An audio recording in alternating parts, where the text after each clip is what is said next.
It's a beautiful day in the city of St. Peter. This is indeed the day that the Lord has made, and we'll rejoice and be glad in it. Mr. Mayor,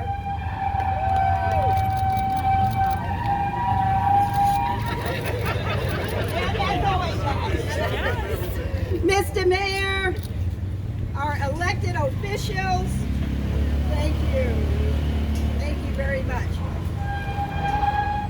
Our wonderful board of the Carter G. Woodson African American Museum, Asala, Pinellas Remembers, Race Without Ism, the NAACP, NCNW, the Divine Nine, Urban League, faith leaders, and our countless friends who've joined us here today, we say thank you.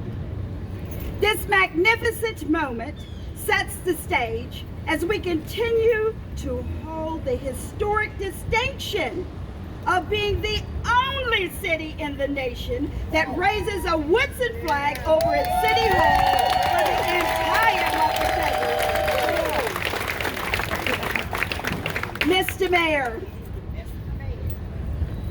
your courage, your conviction, and your commitment to elevating not only Black history past, but cultivating a future inclusive of a dedicated, purpose-built edifice to properly preserve, present, celebrate, and commemorate Black history like nowhere else in this state cannot be understated.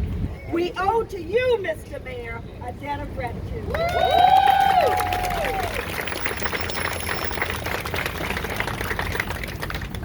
As a young Black scholar growing up in the Deep South, I learned that George Washington was known as this nation's father, yet it was many years later that I learned that Dr. Carter G. Woodson was the father of African American history.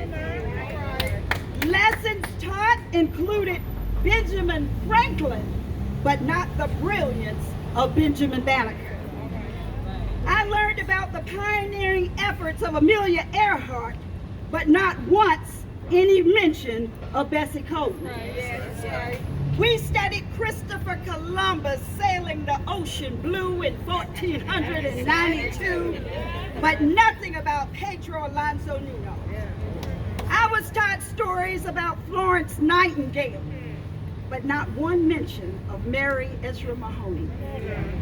In 1969, I witnessed the Apollo 11 space mission with Neil Armstrong and Buzz Aldrin. But what I didn't know was that the mathematical genius of that space launch and return was that of Katherine Johnson.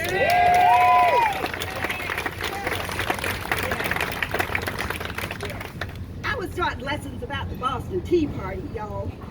But I was never taught that there were a group of fighter pilots called Red Tails who impressively carried out their duties in honor with our military. Why is it that me rattling off the names of these unknown important? Is because the lessons I was taught as a public school scholar excluded studies inclusive of African American contributions. Since 1619, the genius and ingenuity of Black people has intimidated those who were then and now insecure regarding the aptitude of the Black race. The only reason one would degrade, dismiss, diminish, or discount another is simply as a result of their own insecurities. Time should have been a teacher. Black people are the most resilient, resistant, and robust beings on the face of this earth. The desires individuals have to suppress African American stories and contributions to this nation's history is what has further inspired and intrigued even those who had no interest to further their studies regarding Black history. As we continue to document history, I am hopeful that the following will be recorded without edit despite how uncomfortable it may make some feel. What significantly lacks educational value is one who sows division among people and classes. What significantly lacks educational value is inflaming hate through political hierarchy. What significantly lacks educational value is speaking from a space of authority and privilege by distorting the facts and whitewashing history. What significantly lacks educational value is not knowing that if you bury the truth, it will make its way through even stony grounds, resurfacing with a splendor and spreading unstoppable like wildflowers. So I say to you today, as my favorite poet would say, you may write me down in history with your bitter, twisted lies. You may tread me in the very dirt, but still, like dust, we'll rise.